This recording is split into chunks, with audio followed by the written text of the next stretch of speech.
sapa kita semuanya. Shalom. Yang di rumah shalom. Ada sukacita pada sore hari ini, amin. Puji Tuhan. Saya juga sangat bersukacita pada sore hari ini. Terima kasih buat kesempatan yang diberikan bagi saya untuk membawakan kebenaran firman Tuhan. Haleluya. Bapak Ibu Saudara yang terkasih, lagu tadi kena dengan firman Tuhan yang akan saya bawakan pada sore hari ini. Saudara, hari-hari ini badai hidup itu semakin banyak. Kehidupan kita tidak tahu apa yang akan terjadi ke depan, ya kan? Kita tidak tahu apa yang akan terjadi hari esok, hari Senin besok, kita tidak ada yang tahu. Kita tidak tahu apa musim apa lagi. Musim kering, musim hujan, atau musim pandemi seperti sekarang. Mana yang tahu? Sebentar lagi pandemi sudah 2 tahun, saudara, berjalan. Tidak berhenti-berhenti. Bahkan kemungkinan kita akan dipaksa untuk bersahabat dengan virus ini. Jadi saudara, tidak ada yang tahu musim hidup kita di dunia ini. Saudaraku yang terkasih di dalam Tuhan, tetapi satu hal yang perlu kita tahu, umat yang mengenal Allahnya, umat yang dekat dengan Allahnya, pasti ada kekuatan, ada sukacita, ada kemenangan yang Tuhan berikan. Amin. Haleluya. Jadi pada sore hari ini saya akan membawakan kebenaran firman Tuhan. Boleh ditampilkan slide-nya mengenai kebodohan orang Kristen. Kebodohan orang Kristen. Apa sih kebodohan orang Kristen? Ketika kita mengalami pandemi seperti sekarang, saudara, banyak orang-orang Kristen, orang-orang percaya melakukan hal-hal yang bodoh. Hal-hal yang tidak sesuai di jalannya Tuhan. Mari sama-sama kita simak firman Tuhan pada sore hari ini. Bukan saja kita simak, tapi kita akan melakukan, kita akan aplikasikan dalam kehidupan kita. Di dalam Ulangan, kita buka di dalam Ulangan 29, ayatnya yang ke-18.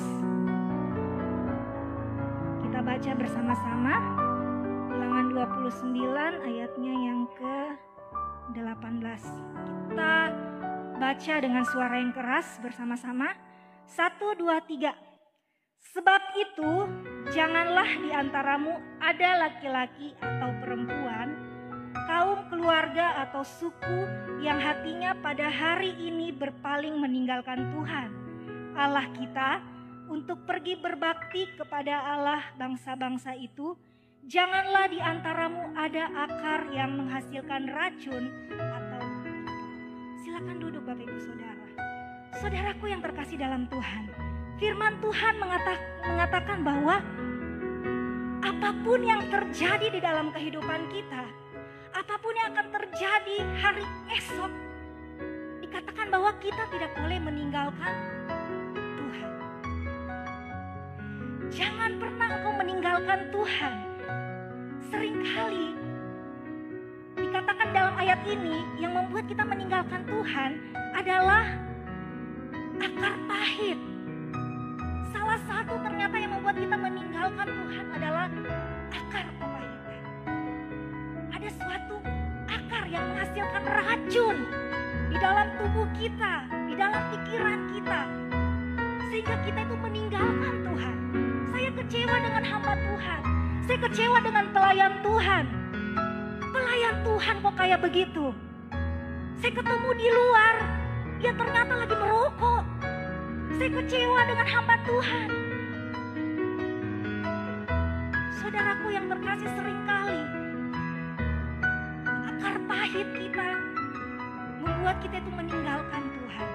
Dikatakan dalam firman Tuhan, jangan sampai ada di antaramu, di antara keluargamu yang memiliki akar kepahitan. Karena kenapa? Kita bisa meninggalkan Tuhan. Kita buka lagi di dalam 2 Tawarik 24 ayatnya yang ke-24.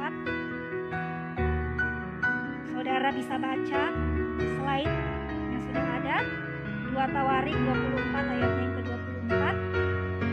Walaupun tentara Aram itu datang dengan sedikit orang, namun Tuhan menyerahkan tentara yang sangat besar kepada mereka, karena orang Yehuda telah meninggalkan Tuhan, Allah nenek moyang mereka. Demikianlah orang Aram melakukan penghukuman kepada Yoas. Saudara, di sini kita bisa melihat bahwa tentara orang Yehuda itu lebih banyak daripada orang Aram. Tetapi mereka bisa kalah karena kenapa? Karena mereka meninggalkan Tuhan. Jadi saudaraku yang terkasih dalam Tuhan, kita akan terpukul kalah. Kita akan mengalami suatu kehancuran bila kita meninggalkan Tuhan. Ketika kita meninggalkan Tuhan, kita tinggal menunggu kejatuhan kita. Kita tidak tahu kejatuhan kita kapan.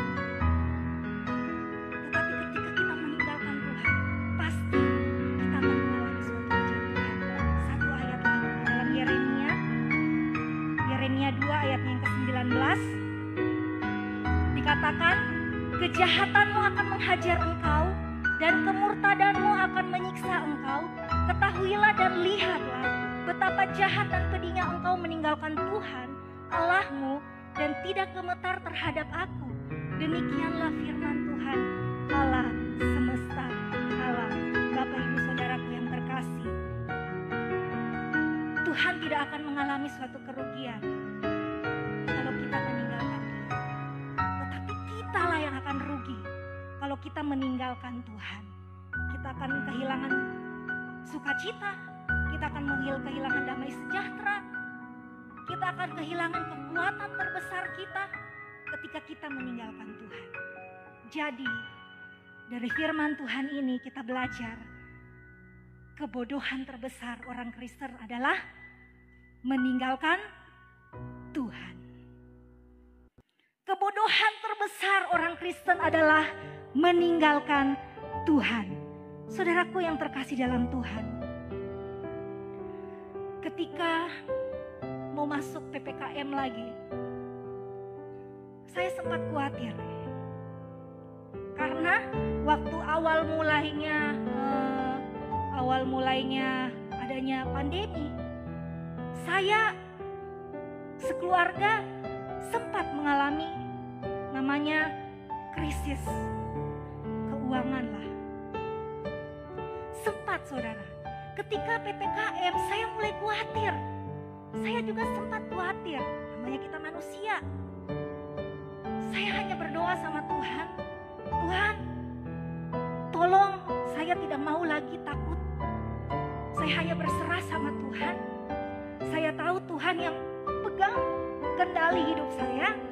Saya percaya Tuhan tidak akan biarkan kami tergeletak. Saudaraku, bisnis saya, usaha saya sempat drop. Tetapi puji Tuhan,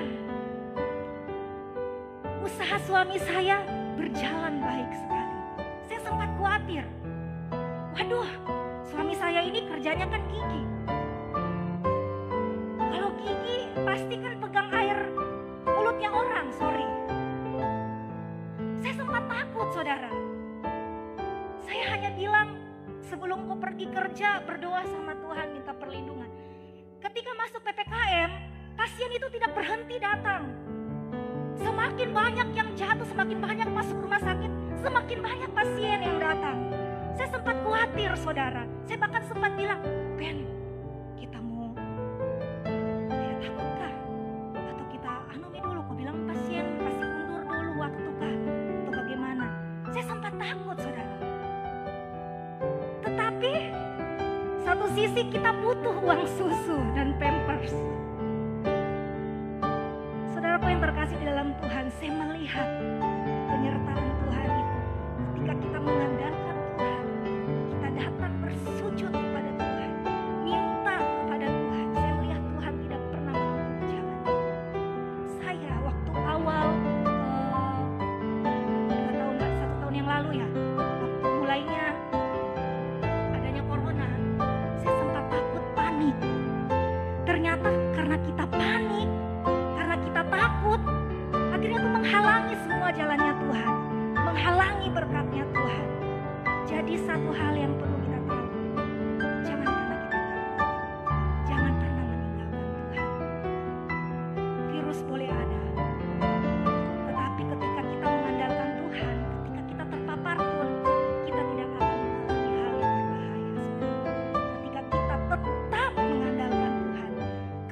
kebodohan terbesar orang Kristen adalah meninggalkan Tuhan. Ya, meninggalkan Tuhan. Saudaraku yang terkasih di dalam Tuhan. Next lagi. Kenapa sih saya berkata bahwa orang yang meninggalkan Tuhan itu adalah orang yang bodoh, adalah orang yang kebodohan yang terbesar ketika kita meninggalkan Tuhan. Kenapa? Karena Tuhan kita itu besar, Tuhan kita kuat, apalagi Tuhan kita bijaksana, Dia tidak terbatas. Lalu untuk apa kita tinggalkan Tuhan, Bapak Ibu Saudara? Kalau Tuhan kita itu kuat, Tuhan kita itu dahsyat, Tuhan kita itu hebat, untuk apa kita tinggalkan Tuhan? Karena Tuhan itu tidak terlihat, makanya saya tinggalkan Tuhan. Saya berdoa sama Tuhan tidak ada jawaban sih. Saya minta penglihatan dari Tuhan tidak ada sampai sekarang. Firman Tuhan katakan, berbahagialah kita yang tidak melihat tapi tetap percaya. Tanamkan itu dalam diri kita. Saudaraku yang terkasih dalam Tuhan, saya sempat melihat orang yang mulai putus asa, orang yang mulai putus asa dengan hidupnya, kecewa dengan Tuhan, kecewa dengan pendeta, kecewa dengan gereja, karena tidak ada yang bisa menyembuhkan dia, tidak ada yang bisa angkat penyakitnya. Saya ingat khotbah Pak Eli, dia berkata, hamba Tuhan saja tidak menjamin kesembuhan, manusia tidak menjamin kesembuhan, apalagi dukun tidak menjamin kesembuhan. Siapa yang menjamin kesembuhan? Hanya Tuhan Yesus. Hanya Tuhan yang menjamin hidupmu. Ketika engkau mulai menduakan Tuhan, kita mulai ragu-ragu kepada Tuhan, kita mulai sedikit sajalah, coba-cobalah, siapa tahu ke dukun beruntung sedikit. Satu masalahmu hilang, 1000 masalah yang akan datang. Jangan main-main dengan Tuhan. Ketika kita meninggalkan Tuhan, adalah suatu kebodohan terbesar dalam kehidupan kita. Bapak Ibu Saudaraku yang terkasih, ketika kita meninggalkan Tuhan, itu adalah mimpi besar dari iblis. Bukan cuma mimpi, tapi target iblis untuk menjatuhkan kita. Ketika kita mulai meninggalkan Tuhan, iblis tertawa, wah dia masuk dalam pelukan saya. Dan kita akan siap-siap menjadi permainan iblis. Hati-hati. Jadi jangan pernah kita meninggalkan Tuhan. Kalau kita tidak mau masuk ya di dalam targetnya iblis, mimpinya iblis, jangan pernah kau meninggalkan Tuhan. Kesalahan apapun di dalam kehidupan kita, selama kita mau berbalik kepada Tuhan, selama kita masih mengingat Tuhan, saya percaya Tuhan pasti akan memberikan kita kekuatan di dalam kehidupan kita. Amin. Ada beberapa poin yang akan saya bagikan. Kenapa saya bilang meninggalkan Tuhan adalah suatu kebodohan terbesar. Next. Adapun kebodohan meninggalkan Tuhan, yang pertama, poin yang pertama, senangnya sesaat, penderitaannya kekal. Ketika kita meninggalkan Tuhan, Bapak Ibu Saudara, senangnya sesaat, tetapi penderitaannya kekal. Orang yang meninggalkan Tuhan sudah pasti akan bermain-main dengan dosa, sudah pasti akan bermain-main dengan hal yang tidak baik. Senangnya sesaat, saudara. Contohnya selingkuh, apalagi korupsi, kaya sesaat. Apalagi anak-anak muda mungkin drugs. Senangnya sesaat ketika kita meninggalkan Tuhan, tetapi penderitaannya itu yang kekal. Jadi hati-hati ketika kita bermain-main dengan Tuhan. Saya katakan kita yang rugi, hidup kita yang rugi. Di sini dalam Roma pasalnya yang ke-6 ayat yang ke-23a, upah dosa ialah maut. Firman Tuhan katakan sendiri, upah dosa adalah maut. Ketika kita bermain-main dengan dosa, kita siap dengan konsekuensi yang akan kita terima. Ketika kita bermain-main dengan Tuhan, ada suatu konsekuensi yang siap engkau jalankan. Saudaraku yang terkasih dalam Tuhan, jangan pernah engkau meninggalkan Tuhan. Memang rasanya senang sesaat. Ketika kita berselingkuh misalkan, bermain-main dengan suami orang misalkan, senang. Ada kepuasan tersendiri. Tetapi penderitaannya kekal adanya. Jadi hati-hati saudaraku yang terkasih di dalam Tuhan. Di dalam Mazmur 112 ayatnya yang kedua, anak cucunya akan perkasa di bumi, angkatan orang benar akan diberkati. Ini ketika kita tidak meninggalkan Tuhan. Apa yang Tuhan akan berikan bagi kita? Dikatakan anak cucunya akan perkasa di bumi, dan angkatan orang benar akan diberkati. Siapa yang mau anak cucunya diberkati Tuhan? Amin.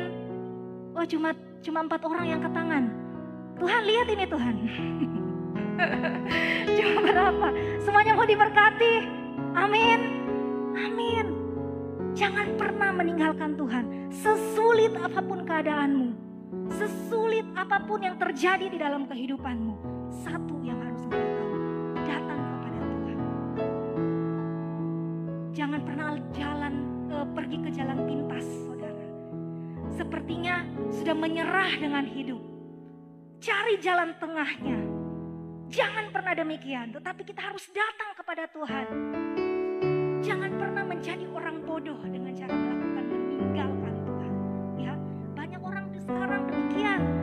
Tidak mau lagi ke gereja, langsung blokir pendetanya, blokir semua pelayan-pelayannya. Semuanya tidak mau ditahu lagi dari orang gereja. Karena kenapa? Dia melakukan hal terbodoh dalam kehidupannya. Jadi saudaraku yang terkasih di dalam Tuhan, firman Tuhan mengingatkan kepada kita bahwa ketika kita meninggalkan Tuhan, senangnya hanya sesaat, tetapi penderitaannya itu kekal. Yang kedua, akan selalu terjajah dan dipermainkan iblis. Saudaraku, Simson ketika dia meninggalkan Tuhan, dikatakan di dalam Alkitab, matanya dicungkil. Bahkan dia menjadi orang tertawakan orang-orang Filistin.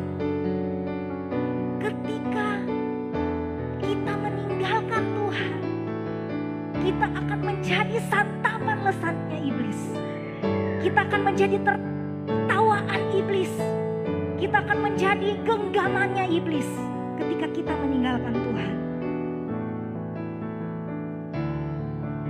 Dikatakan dalam Matius 5 ayat 15, kamu adalah garam dunia. Jika garam itu menjadi tawar, dengan apakah ia akan diasinkan? Tidak ada lagi gunanya selain diinjak, dibuang dan diinjak orang. Jadi saudaraku, ketika kita tidak dekat lagi dengan Tuhan, ketika kita meninggalkan Tuhan, tidak ada lagi gunanya. Kita akan menjadi santapannya iblis. Kita akan terjajah dan kita akan dipermainkan oleh iblis. Itu adalah cita-cita terbesarnya iblis.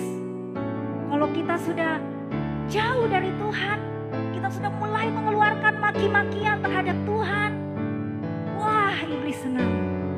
Dan siap-siap hidup kita akan sengsara. Hati-hati saudara. Firman Tuhan mengingatkan kita untuk seberat apapun hidup kita, tetap kita andalkan Tuhan. Seberat apapun hidupmu, tetap andalkan Dia. Amin. Tetap andalkan Tuhan. Dia akan memberikan kita kekuatan. Poin yang ketiga, cepat saja. kita akan kehilangan damai sejahtera dan kekuatan. Di dalam Yohanes 14 ayatnya yang ke-27, damai sejahtera ku tinggalkan bagimu, damai sejahtera ku berikan kepadamu, dan apa yang ku berikan tidak seperti yang diberikan oleh dunia kepadamu. Janganlah gelisah dan gentar hatimu. Saudaraku yang terkasih di dalam Tuhan, iblis bisa berikan kesenangan kepada manusia. Iblis bisa memperkaya manusia. Iblis bisa kasih kesenangan bagi manusia. Tetapi apa yang iblis tidak bisa berikan? Apa itu? Damai sejahtera yang dari surga. Tidak bisa diberikan oleh dunia ini. Damai sejahtera dari Bapa kita. Kalau kita bisa melihat banyak orang-orang kaya pusing dengan harta dunianya, bunuh diri. Dia pusing dengan kekayaannya, melakukan hal-hal yang tidak menyenangkan hati Tuhan. Itu karena apa? Tidak ada damai sejahtera dalam kehidupannya. Ketika kita meninggalkan Tuhan. Poin ketiga, kita akan kehilangan damai sejahtera dan kekuatan kita. Kita bisa bayangkan kalau hidup kita ini tidak ada damai sejahtera. Kehidupan kita ini tidak ada kekuatan lagi. Tidak ada lagi senyum yang keluar dari mulut. Tidak ada lagi sukacita. Tidak ada lagi kata-kata syukur yang keluar dari hidup kita. Dari mulut kita, dari tingkah laku kita. Yang ada hanya apa? Persungutan terus. Mengutuki diri terus. Bersembunyi dari orang-orang. Tidak mau bertemu siapapun. Dia saja tidak percaya dengan dirinya sendiri. Karena kenapa, saudaraku? Ketika kita meninggalkan Tuhan, kita kehilangan damai sejahtera dan kekuatan yang berasal daripada Tuhan. Jadi firman Tuhan mengajarkan kita, jangan pernah engkau meninggalkan Tuhan, supaya damai sejahteramu tetap ada di dalam kehidupan kita. Poin yang terakhir, poin yang keempat, kita akan tersesat dan menuju kebinasaan. Saudaraku yang terkasih di dalam Tuhan, kita akan tersesat dan menuju kebinasaan. Di dalam 1 Petrus pasal 2 ayat yang ke-25, sebab dahulu kamu sesat seperti domba, tetapi sekarang kamu telah kembali kepada gembala dan pemelihara jiwamu. Siapa di sini pernah tersesat? Mau pergi ke mana misalnya? Tersesat di jalan. Ketika saya pertama kali pergi di Jakarta, saudara, saya tidak bisa hitung berapa kali saya tersesat di jalan. Saya pergi pagi, saya sampai di tujuan itu sudah sore. Bukan karena macet. Saya sempat menangis di jalan, lari-lari, di mana ini? Mana ada lagi di tempat di ASMK namanya. Ada di dekat ASMK itu tidak ada sama sekali signal. Saya hubungi kakak saya hubungi teman saya, tidak ada yang nyambung. Saya menangis, saudaraku. Itu saya ingat sekali pertama kali saya ke Jakarta. Saya berapa kali tersesat. Karena saya juga orangnya nekat, mau tahu juga, mau pergi juga sendiri. Akhirnya saya tersesat. Ketika kehidupan kita tersesat, saudaraku, tidak ada lagi jalan untuk kita keluar. Kita diam di tempat, kita akan kesakitan, kita akan penuh dengan keluh kesah, kita akan menangis, kita akan meratapi hidup kita. Ketika hidupmu tersesat dan menuju kebinasaan. Oleh sebab itu, jangan pernah engkau meninggalkan Tuhan.